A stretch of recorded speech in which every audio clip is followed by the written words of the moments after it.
The air was thick with the scent of cheap gasoline and stale coffee, the low hum of the highway a constant, hypnotic drone. A working dog, built of muscle and fierce focus, suddenly becomes a statue of stone in the fading light of a roadside stop. Deputy Ramirez felt the leash yank taut, not with the pull of pursuit, but with the terrifying, absolute stillness of his canine partner, Atlas. Every instinct screamed danger, not from a shout or a fight, but from the sight of a small girl standing alone, ignored by the current of humanity rushing past her. Atlas's eyes were locked on her, unblinking, fierce, radiating an unnatural, immediate courage that shattered the illusion of safety at this lonely place. This is a story about the unseen line between good and evil, and the unique kind of justice that walks on four paws. Where do you find your peace, friend? Tell me what town, what state, or what country you're listening from in the comments. We need to remember that the defense of family and honor often begins with the choice to see what everyone else misses. The sun was just dipping below the ragged line of the mesquite trees, painting the highway stop in that low, false gold light of dusk. This place, a concrete island on a river of asphalt, was usually just a blur of noise.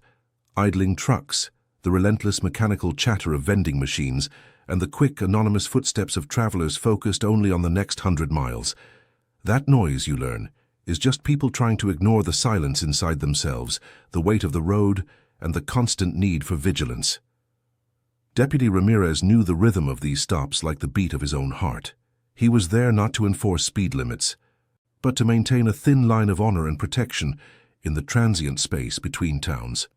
In the vast stretches of this country, the presence of the badge is often the only thing standing between decency and chaos, and that duty requires an unwavering commitment to quiet justice. They were moving toward the restroom corridor, a place usually bustling with weary parents and over-caffeinated drivers. Ramirez's attention was split between a quick scan of license plates and the need to get Atlas a water break before they hit the long stretch of desert road again. Everything was predictable, standard procedure. Just another Monday patrol under the fading light. If you've ever stopped late on an interstate, you understand the feeling, a mix of vulnerability and relief. It's in these moments we depend on those who uphold the courage to guard the roads less traveled. If these stories of true justice and quiet vigilance mean something to you, take a moment and subscribe. Join this community that believes in the good that walks among us and works tirelessly to protect family. Then, the subtle shift happened. Not a siren, not a shout, but a biological interruption of the ambient noise. Atlas was known for his energy, his powerful fluid stride that devoured distance. He was a machine built for motion and speed, yet suddenly every muscle fiber in his body seized up. Ramirez felt the leash snap taut, not with the pull of aggression or the excitement of a track, but with absolute rigidity. It was the physical embodiment of the stop signal, silent and immediate. The dog's immense frame became granite, head low, ears pitched forward like radar dishes, every ounce of his focused intent directed at a single precise point. Following the unblinking stare of his partner, Ramirez saw her. She was tiny, perhaps 8 or 9 years old, standing utterly alone, tucked awkwardly close to the brick facade near the entrance to the women's room. She didn't look lost in the usual sense. She looked anchored, fixed in place by an invisible, paralyzing pressure. She wore bright, simple clothes that contrasted sharply with the deepening shadows, yet she was utterly ignored by the crowd flowing around her. People bypassed her like she was just a misplaced piece of luggage or a forgotten signpost. No one slowed, no one looked, focused only on their phones, their gas tanks, or their own urgent need to continue the journey. Ramirez knew this stillness. It wasn't the alert for contraband or the playful challenge of a working dog. This was the deep, unsettling quiet that precedes a storm, a stillness rooted in deep, protective instinct. It was the absolute focused courage of a guardian, recognizing a profound vulnerability that the human collective had missed entirely. When you dedicate your life to the law, you understand that its highest purpose is the protection of the innocent, the safety of family. And when the human eye fails to see the danger because it's looking too hard for a loud signal, sometimes you need a different kind of sight. Atlas possessed that pure sight. The clock tower of the rest stop blinked 7:15 p.m. Engines revved, the fluorescent lights buzzed overhead, yet in the center of the frame, Atlas remained frozen. Muscles like steel cables ready to spring, yet held back by the deep command of his training and the overwhelming necessity of observation. It was a perfect, silent portrait of unnatural tension and the sudden imposition of moral curiosity on a mundane scene. That kind of lockup, that kind of absolute silent commitment from a canine as disciplined as Atlas, wasn't just interesting. It was a definitive declaration of immediate threat. To understand the gravity of that moment, you have to understand the extraordinary lengths Deputy Ramirez went to ensure his partner was trained to see the wounds the human heart tries to hide. To understand the weight of Atlas's sudden stillness, you have to look back to the lessons learned on dark highways and in dusty training yards. Most working dogs are calibrated for the physical world, the scent of narcotics, the track of a footprint, the sound of overt aggression. But Atlas, a magnificent shadow of a dog, had been shaped by a different kind of tragedy. A history that taught Ramirez that sometimes the greatest dangers make no noise at all. Years ago, a search for a missing child turned heartbreakingly wrong, simply because the initial distress signals were too subtle, too easily dismissed as mere shyness or fatigue by well-meaning adults. That failure etched a hard line of commitment into Ramirez's soul. He realized that physical courage wasn't enough. They needed moral sensitivity, a deep dedication to preventative justice. Ramirez spearheaded a specialized canine protocol, rooted not in tracking, but in emotional detection. Atlas was trained specifically to read the micro-behaviors of children, the unnatural posture, the specific frequency of a silent plea, the way fear constricts the small muscles of the face and hands. It was an investment in the future security of every family on their patrol route. His training regimen involved hours observing scenarios designed to induce low-grade distress, teaching Atlas what human negligence usually ignores. Atlas learned the language of vulnerability, the hidden geography of pain that a predator might exploit. It was a rigorous pursuit of honor, ensuring that no child under his watch would ever become a silent victim again because a protector failed to look closely enough. The bond between the deputy and his canine handler was forged in these high-stakes, silent rescues. Ramirez didn't just give commands. He understood the deep, inherent justice that fueled Atlas's instinct. When Atlas stopped, the world stopped for Ramirez. He often said Atlas was his better conscience, an alarm system calibrated not for broken windows, but for broken trust. Think about the sheer depth of that reliance. We trust technology, alarms, steel and concrete to keep us safe. Ramirez trusted pure, focused instinct, honed by purpose and protected by the promise he made to the ghost of a little girl he couldn't save years before. That decision took immense courage in a bureaucratic world that prefers paperwork over animal instinct. Atlas's lockup was never a maybe. It was confirmation. If the dog, who could ignore the blare of a semi's horn and the chaos of traffic, chose to freeze mid-step and fixate on an unremarkable moment, it meant the threat wasn't external and loud. It was internal and deadly quiet. The family unit, the central pillar of the community, was under unseen siege. This canine was effectively a sentinel, trained to perceive the shadow of threat before the shadow took form. When most people look at a child standing alone, they see inconvenience or a parental oversight.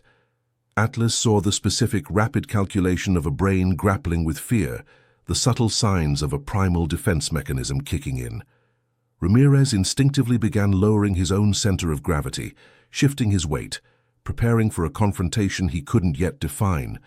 Years of high-risk operational teamwork meant he didn't need a verbal cue. Atlas's posture was the only briefing required.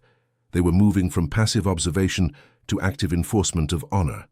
The vast majority of travelers streaming past the frozen pair saw only a police dog taking a rest, oblivious to the fact that they were skirting the edge of a critical situation, a silent negotiation between innocence and potential malice. They were ignoring the profound stillness that cut through the mundane noise. This faith in his partner was the foundation of Ramirez's justice. He knew that moment demanded a unique kind of courage, the courage to interfere, to break the social contract of anonymity that governs rest stops, all based on the unverified silent testimony of his K9. He didn't yet know the threat's exact form, but the commitment of Atlas's eyes told him everything he needed to know about its seriousness. The dog was still locked, rigid, waiting for his handler to recognize the silent instruction. It was time to approach the subject of Atlas's fixation, to read the distress sign for himself. Back in the swirling shadows of the rest stop, the moment stretched thin, taut with unacknowledged tension. Atlas broke his rigid freeze, shifting his stance infinitesimally, moving with a deceptive slowness that only a creature operating at the peak of its predatory honor can achieve. He wasn't tracking scent now. He was tracking distress signals in the air itself, the non-verbal language of a child struggling to maintain composure. The little girl remained exactly where she was, a stationary point in the rushing current of weary travelers. Ramirez watched her, trying to calibrate his human perception to the K9's acute focus. Most adults would look at her casual stance, hands loosely clasped, shoulders square, and see patience, perhaps annoyance. But Atlas was reading the underlying text. As a middle-aged woman and her family streamed past, heading toward the ice machine, the girl performed the minute action that Atlas had registered as a siren blast. She subtly squeezed her fingers into her palm, a quick, almost involuntary gesture that instantly released. It was a pressure valve, a silent assertion of control over an uncontrollable, rising fear. Ramirez understood. It wasn't overt panic. It was controlled terror. She was trying desperately not to draw attention, displaying a quiet courage designed to fool the casual observer, but a signal that screamed danger to the highly trained senses of his partner. Atlas took another deliberate, almost ceremonial step forward, ensuring he remained visible to the girl, but non-threatening. The most chilling aspect of the scene was how effectively the world ignored her. Vending machine repairs, phone calls, the search for the perfect snack, all took precedence over the small human being standing unnaturally still beside the wall. It's a sobering reminder that sometimes the greatest act of justice is simply choosing to look when others choose to glance away. She made eye contact with 3 different adults who hurried past. In each instance, her expression was neutral, blank, but as they passed, her eyes flicked momentarily towards the entrance of the public restroom, then immediately back to the flow of foot traffic, a telltale sign of a deep, silent plea for help from the wider family of humanity. Atlas's low tail was now stiffened, a quiet antenna absorbing the emotional landscape. He was reading the air, the girl's heartbeat, the subtle dilation of her pupils. This was the moment where training met true instinct, where years of purposeful work culminated in an act of silent guardianship, driven by an inherent sense of honor. Ramirez felt that familiar icy knot tighten in his gut. The silence of the situation was the threat itself. If she were lost, she would be crying. If she were simply waiting, she would be distracted. This focused, unwavering stillness, punctuated only by those micro-movements of fear, spoke of a present immediate threat that demanded his professional courage. He slowed his pace, ensuring his movements were measured and non-confrontational, acutely aware that one wrong move could shatter the girl's precarious control and escalate the situation. He needed to become part of the scenery, another passing adult, but one whose entire focus was locked onto her distress. The girl squeezed her hand again, a second flicker of the internal alarm. She was asking for help in a way designed to avoid alerting her potential captor, trusting that someone, anyone, would see past the performance. And it was the furry, 4-legged sentinel who was answering her wordless prayer for justice. Ramirez recognized that she was operating under extreme psychological pressure. She had made a silent decision to signal for help, demonstrating an incredible level of courage and resolve for her age. The question was, who was the threat she was so expertly trying to avoid, and where were they currently positioned? He dropped the leash momentarily, a sign of absolute trust in Atlas's position hold, and adjusted his belt, a move designed to look casual while providing a clear sightline over the busy parking lot, searching for the source of her fear. The shadow, he knew, had to be close by. Ramirez shifted his gaze from the girl's small figure to the wider, chaotic canvas of the rest stop parking lot, searching for a face that didn't fit, an action that felt too deliberate. It's a trick the road teaches you. The predator rarely looks like the monster in the movies. They often look like someone loading groceries or checking their tire pressure. If this situation truly resonates with you, if you believe in the necessity of silent watchfulness and justice, comment vigilance or honor down below.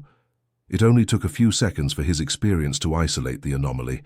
About 30 yards away, near a dark blue sedan, a man was fiddling with the trunk lock, moving with an unnatural, labored efficiency. He wasn't looking at the trunk, though. His eyes kept flicking up, darting across the crowd, always settling back on the little girl near the restroom entrance. The man was middle-aged, wearing a light jacket on a warm evening, another small detail that registered as off-key. His face was tight, the muscles around his jaw working subtly. He looked like a man trying desperately to appear casual while calculating the precise moment to make a move.